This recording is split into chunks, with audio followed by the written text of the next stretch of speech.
ꯑꯩꯈꯣꯏꯒꯤ ꯑꯣꯏꯕ ꯀꯜꯆꯔ ꯑꯃꯗꯤ ꯇ꯭ꯔꯦꯗꯤꯁꯟ ꯑꯁꯤꯗ ꯁꯥꯟꯅ ꯈꯣꯠꯅꯕꯒꯤ ꯏꯊꯤꯜ ꯑꯃ ꯁꯔꯨꯛ ꯈꯔꯗ ꯑꯣꯏꯔꯕꯁꯨ ꯌꯥꯎꯏ ꯂꯩꯀꯥꯏ ꯑꯃꯗꯤ ꯈꯨꯟꯅꯥꯏꯅ ꯁꯧꯒꯠꯄꯅ ꯏꯟꯐ꯭ꯔꯥꯁꯇ꯭ꯔꯛꯆꯔ ꯃꯇꯤꯛ ꯆꯥꯅ ꯂꯩꯇ꯭ꯔꯕꯁꯨ ꯑꯣꯂꯦꯝꯄꯤꯛ ꯒꯦꯝꯁꯇ ꯐꯥꯎꯕ ꯃꯦꯗꯜ ꯂꯧꯕ ꯉꯝꯂꯤꯕꯅꯤ ꯍꯥꯏꯅ YASꯒꯤ ꯁꯦꯀ꯭ꯔꯦꯇꯔꯤ N. Praveenna ꯐꯣꯡꯗꯣꯛꯈ꯭ꯔꯦ Youth Affairs and Sportsna sinduna Inherent Support System for Promotion of Sports in Manipur haiba wakalonda Khuman Lampak State Youth Center na Youth Center dangasi panel discussion kam workshop ama pangthokre thoramadu wangang laduna N. Praveenna phongdokhibada Manipur asi apikpa state ama oiduna missing yamjadrabasu afoba sanaroi kaya puthokli amadi leibagasigi mingchat purakpa ngamle hanadi sana khotna babu Chaukhot hanana hotnabada infrastructure khaktada mai onsilami adubu sana khotnabagi matik chabe phibam adu leibra natragana leitabra haibadudi yenglamde adubu infrastructure mapung fana leitrabasu leiriba khunai gi kanglona sina matik charaba sana roi kaya puthok pangamle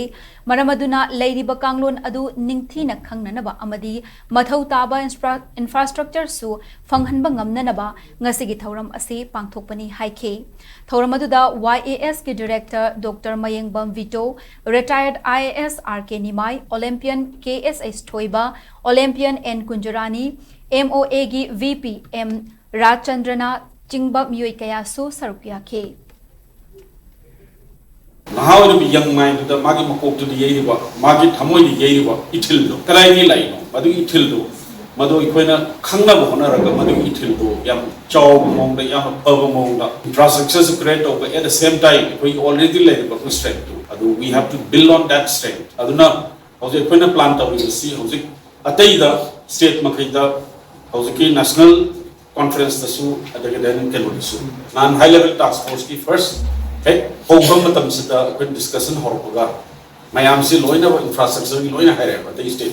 Manipur si karam masana da koi emphasize. Loina the state ki karam masana da koi emphasize or madu limited resources. Madu Hadaraka, Hena Wampa level to Yani and Haibu, Madu Mayamsi.